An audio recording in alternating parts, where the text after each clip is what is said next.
What's up, Canes fans? Welcome into another edition of the Canes Insight podcast. I am your host, Peter Ariz. D Money not here today. He's out in the Pacific Northwest, out in the mountains right now. So we're letting him enjoy his vacation time. When he comes back, he will, of course, be dropping all the recruiting info, the bank, the ATM. You can always find it on the CanesInsight.com website. The latest always on the forums, the message boards there. The Canes Insight community does a great job always updating on the latest happenings on social media, the visits. Recruiting is the craziest it's ever been now in the NIL era. And of course, it's a free website, Canes Insight. You're going to get the latest updates fresh right there. And might as well sign up. D Money, like I said, always bringing the freshest updates there. But going to bring you guys a great episode tonight. Interview with Nino Francavilla, recent offensive line commit that I know a lot of fans were sort of wondering what's the story on this guy. Not a highly rated recruit, not on all these websites with the biggest offers. And he was a guy who was committed to Harvard, had Ivy League offers. I think Miami got a steal here. You talk to some people inside the building, they say, look, we trust what we do, especially on the offensive line side in terms of evaluations. But with Francavilla, you're talking about a guy who has really, really good verified testing numbers from a lot of these camps that he's been at. NC State in particular, he's going to be playing an interior offensive line role for the Canes. And then you guys will see in the interview, personality-wise, he's got that edge to him. And he's someone who kind of plays with that chip on his shoulder, but also at the same time takes pride in knowing that, look, I play a position that is very football IQ oriented. I have to put in that extra work. So you'll get to know him a little bit in our interview here in just a few minutes. But I wanted to touch on really something that's very interesting. It's not really out there, right? And Mario Cristobal mentioned it today in practice, after practice, I should say, with the media. But this weekend's scrimmage will be open to the public, 9 a.m. at Hard Rock Stadium. Again, everyone's fiending for updates on the team, things of that nature. You can go and see them scrimmage this Saturday, 9 a.m., Hard Rock Stadium, free admission. You don't need a ticket. You don't need anything like that. I just got confirmation before I recorded this show. I haven't really seen it out there published that much. Cristobal said today it's part of them wanting to get comfortable playing at home and really trying to build a home field advantage, getting some fans in the stadium. Obviously, it probably won't be that many because it's not really out there like that. But I know that the Canes Insight faithful, if you're in South Florida, this is something that you would definitely be interested in going to. 9 a.m. Hard Rock Stadium, open scrimmage. I want to get into a few of the things that I'm looking very closely at this weekend in terms of the scrimmage. But before I do that, 3 names that I continue to hear from people inside the building, people who are at practice every day, scouts, which the scouts are not people who are really watching the underclassmen like that. They're looking at the guys who are draft eligible. And this echoes what Mario Cristobal says. So none of this it should be a surprise to anyone who's followed it closely. But Mark Fletcher at running back, from a physical standpoint, coming in there at 225, 230, and in practice making the sort of plays that you would expect from a guy of his stature. Francis Malagoa, scouts are going in there and saying this is, and I said this, I believe, on the live last week, but scouts who are going in there looking at the guys who are draft eligible this year are coming out of there saying the best looking guy is that freshman tackle they have, right? And the staff has not been shy about saying that he's going to be a future first round type talent. And again, this is a staff that recruited and developed Penei Sewell. So those two names, and then Ruben Bain, as you heard Mario Cristobal say today in the post media or post practice media session, that, and again, Mario Cristobal is not a guy who really is going out there out of his way to compliment guys over the top. Had nothing but great things to say about Ruben Bain. Mentally, we know he's a step above, but physically, he's taken that next step, added 15, 20 good pounds of weight, made huge strength gains in the weight room. And again, you can check that out on the website. I have a couple updates there, the full quotes and the full videos from Coach Cristobal in his post practice media session there, where he mentioned a lot of these things that I'm discussing here. Saturday, the scrimmage, few things that I'm going to be keying in on. Quarterback play, TVD's the guy. Everything I've heard from him out of camp has been getting back to where he was in terms of his form the year before. A lot of that is just his comfort level in this sort of system, in this offense, right? But more so behind him, right? Emory Williams has come in from spring in terms of the mental side of it, and really taking that initiative at the quarterback position that you're looking for. He's really pushed Jakari Brown, and everyone who watched the Canes last year and has followed his recruitment and his career up to this point understand the sort of athlete that Jakari Brown is. And another guy who, character-wise, off the charts. Everyone in the locker room loves him, puts in the extra time, the extra work as he continues to develop the intricacies of his game from the pocket that new offensive coordinator Shannon Dawson has been, it seems like, pleasantly surprised with, right? His development there. You're going to have a very interesting battle there, because I think we've heard for a while, D Money said this, Jakari Brown wouldn't be opposed to redshirting this year, saving a year of eligibility. But if he's taking the strides that he might be taking, that it seems like he is, and at the same time, Emory Williams also providing a nice option for depth there with the way that he's coming along as well. That quarterback spot behind TVD is going to be very, very interesting in terms of developing beyond this year. Offensive line wise, Malagoa, I think everyone who attends that scrimmage, because I don't think there's going to be really much video from this scrimmage. If you're in person, go watch Malagoa.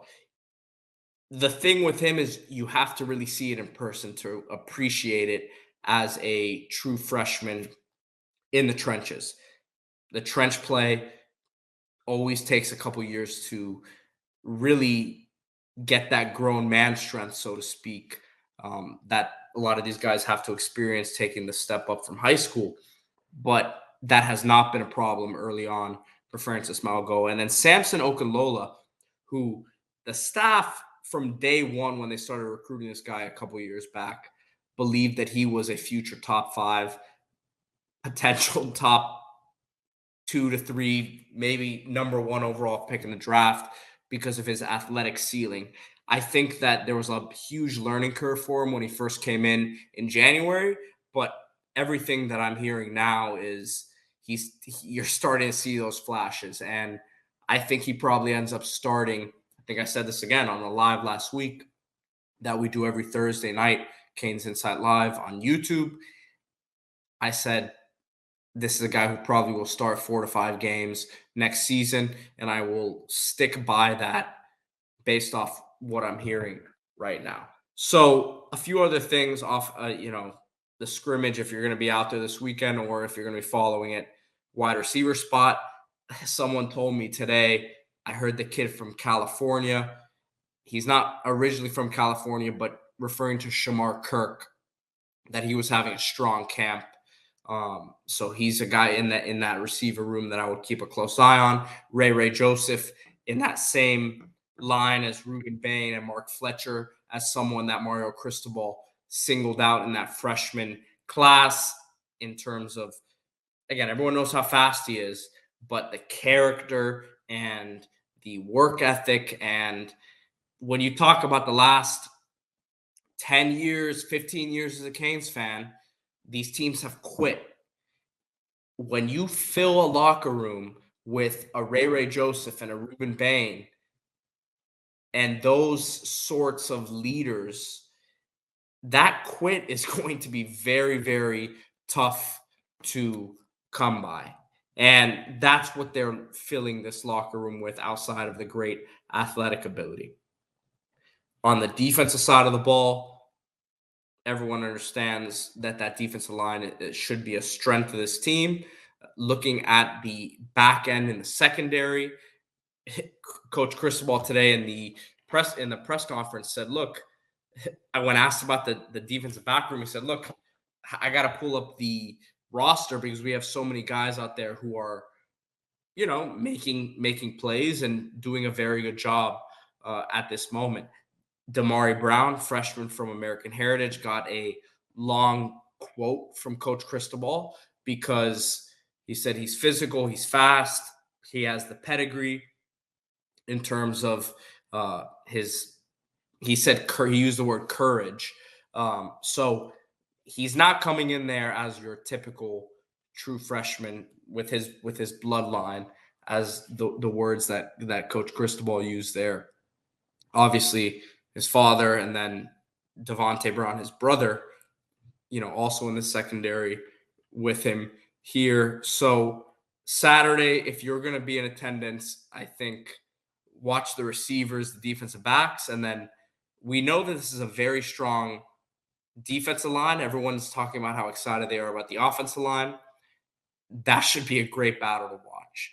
And again, I'm very excited for you guys to all listen to this next segment I have with Nino Francavilla. Very interesting stuff from him. His dad was a high-level goalkeeper in the Italian Serie B, which was or still is the second level of Italian football. And this is a guy who's coming in with high-level athletic ability, may not have the star rating that is going to get a lot of people excited, but high-level athletic ability, testing numbers show it. Mentally comes some great stock, and you hear when he talks about it how much he loves the game. Canes fans, excited for you to listen to this next interview.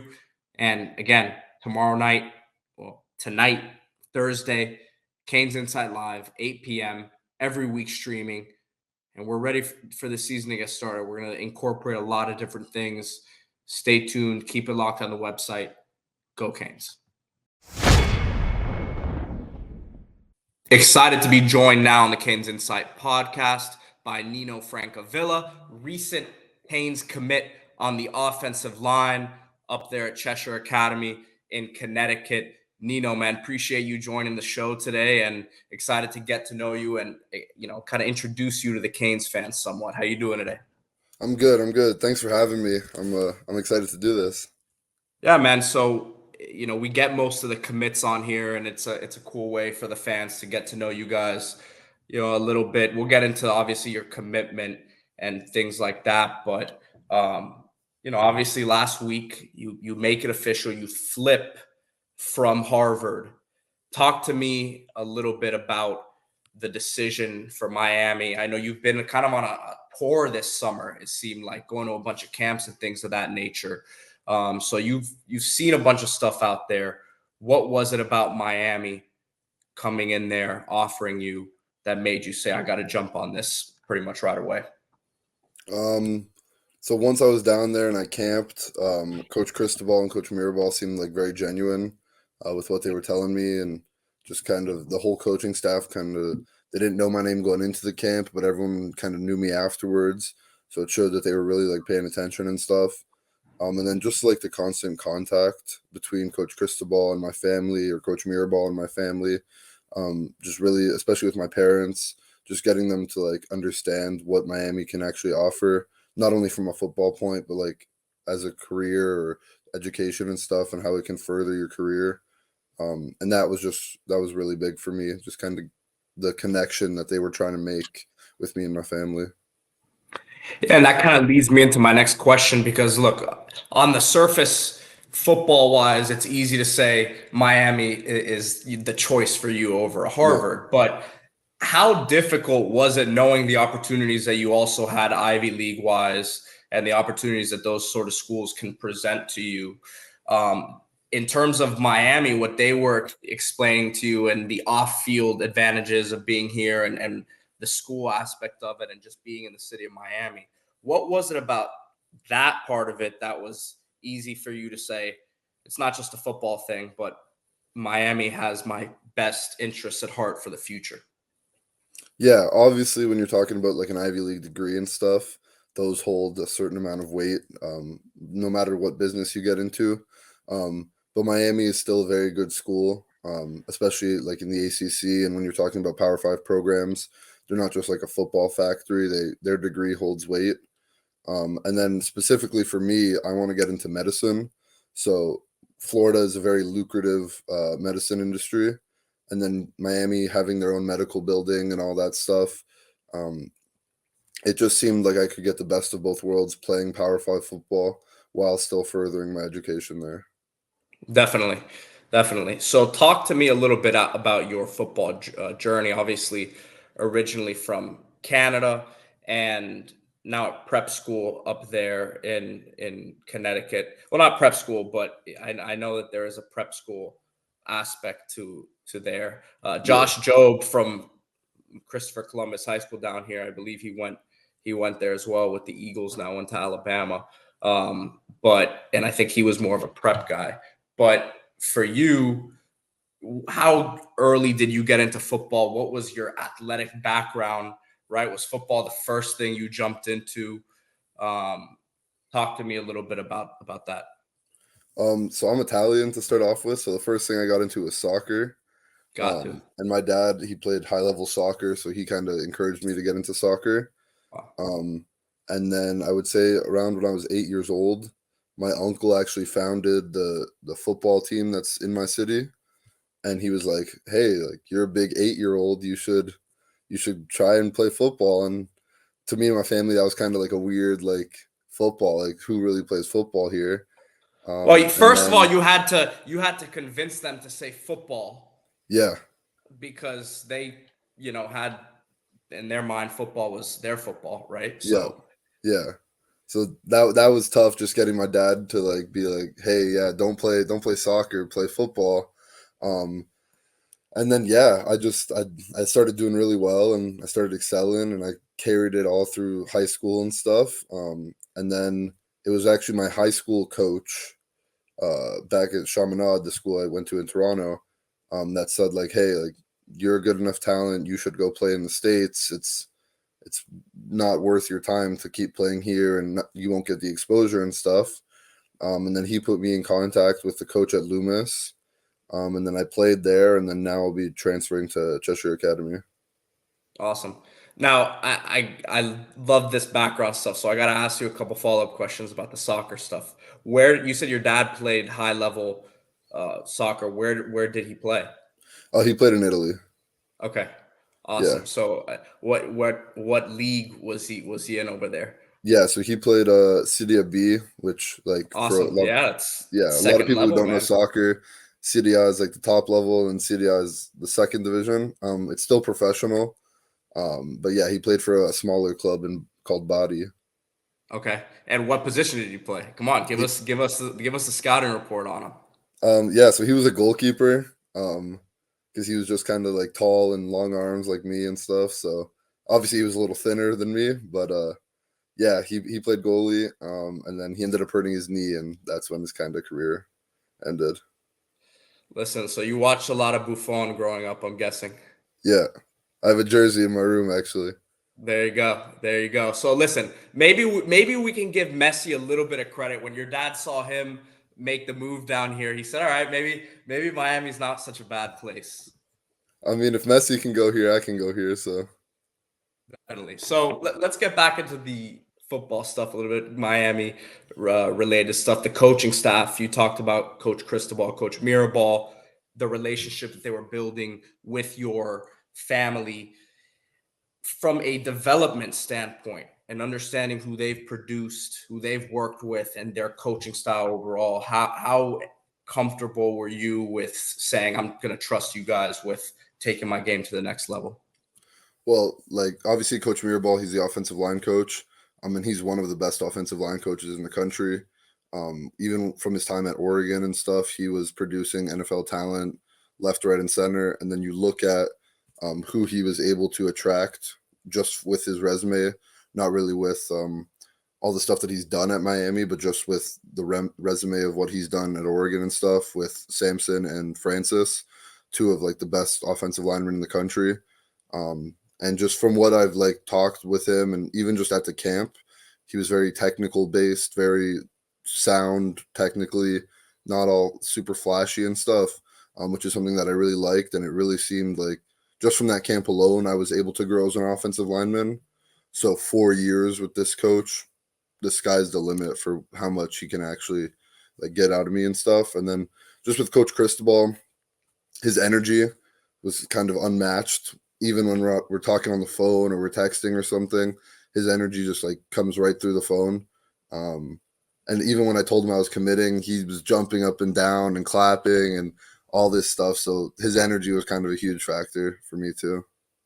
And how exciting did that make you feel too? Because at this point, you don't have the star ratings and all that, but they're recruiting you based off what they've seen with their own eyes. That again, they are some of the smartest offensive line minds in the country. So what sort of confidence does that give you moving forward? I know you've played some defensive line as well, but you just growing at that position and knowing that these guys really believe in you. Yeah, I've always been a guy who bets on myself. I don't really look into like the stars or the rankings because I've played against 5 stars who were great. I've played against 4 stars who weren't, and it's just kind of it all depends on how your recruiting works for you and how sites view that and stuff. So I've never been a big star guy. I could be a 5 star and it wouldn't really change anything.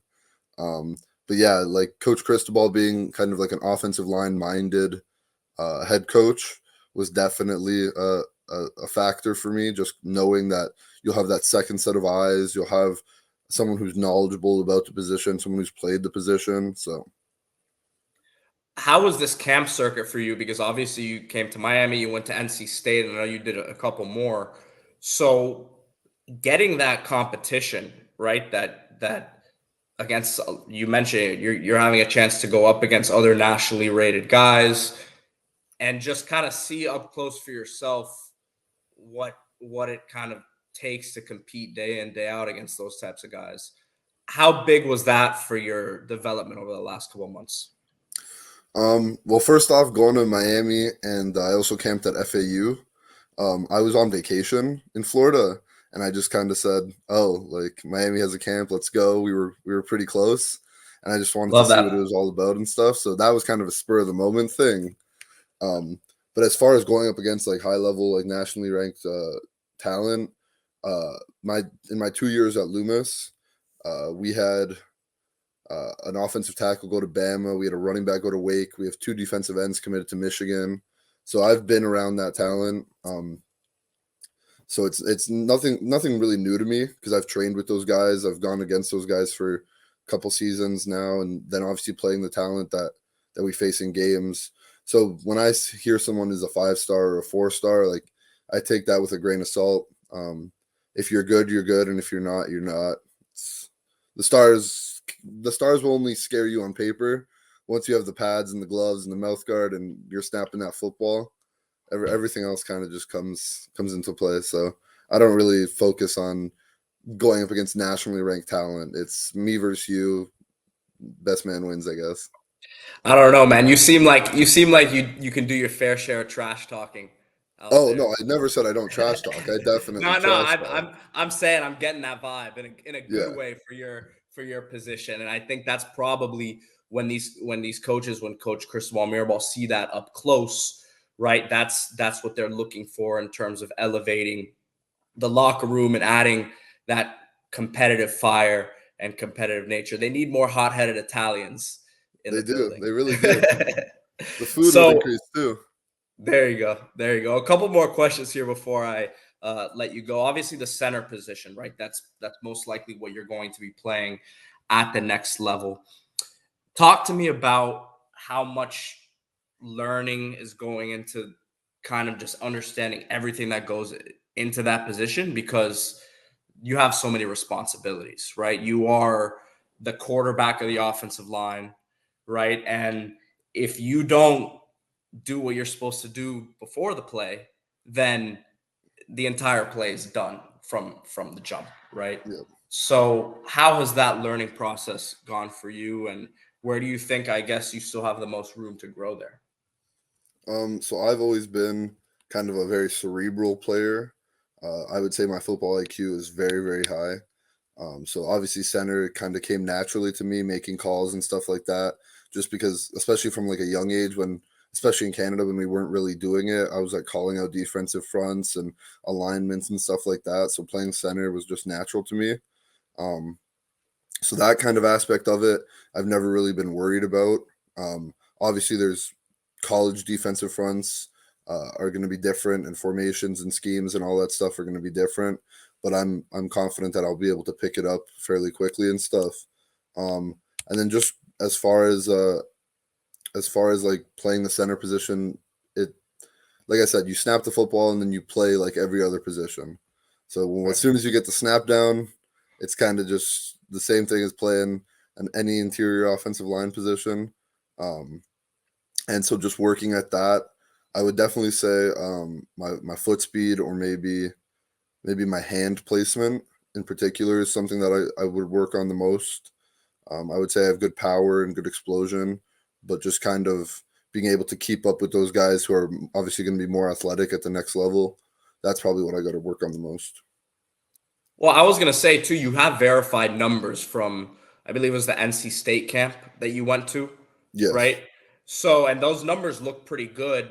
I'll have it posted on the interview once this goes live. So, Canes fans, you'll see it now up on the screen. But the numbers that you had were pretty good. I mean, more than pretty good. They were very good, especially for an interior lineman, right? So, I hear what you're saying. You always want to improve, but I mean, you're not far off from where you probably want to be. Yeah. Well, there's always room for improvement. So no matter how good you think you are, you can always get better. Definitely. Well, Nino, I'll let you go with this. What's your message to Canes fans out there? Your follows have probably gone through the roof the last week or so, so that's always cool to see, right? But what are you kind of looking forward to most when you get to Miami, and let the fans know kind of how you're feeling about things moving forward? Yeah, with the 24 class especially, I feel like we've got some dogs in this class already. And then we're definitely getting some more big time talent that's going to be coming through the class later on. But yeah, just once I get to Miami, I'm ready to work with the guys there, work with the incoming 24s and stuff. Um, really just kind of put my head down, work, get the team better, get everyone around me better, and then just try and win a national championship. I mean, I've played football this is my 10th year, and I have 5 championships. So I would like to say I impact winning, which is a big thing for me. Right. So when I'm coming to Miami, like I plan on impact winning. That's plain and simple. I don't play football to lose. So Well, listen, there's no men's soccer team in Miami, but we may have to get you on the pitch for some intramural action for the maybe, club team. maybe. Nino Francavilla, man, appreciate the time today, and I think Canes fans are definitely going to enjoy having you on this team. Yeah, for sure. Thank you.